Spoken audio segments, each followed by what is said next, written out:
Hey, what is up guys, it's strikethough here, back with another video, and today guys, I will be going ahead and show you guys how you can bold, italicize, or strike through your text in the comment section.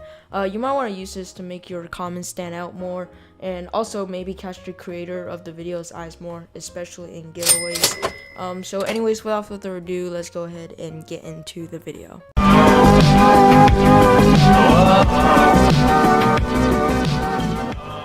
Alright, so guys, starting off, the way you want to bold the text is to go ahead and put an asterisk at the beginning and also at the end of the text that you want to bold.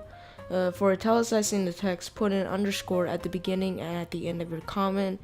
And finally, for strike throughs, put a hyphen at the start and the end of your text, and that should go ahead and do it.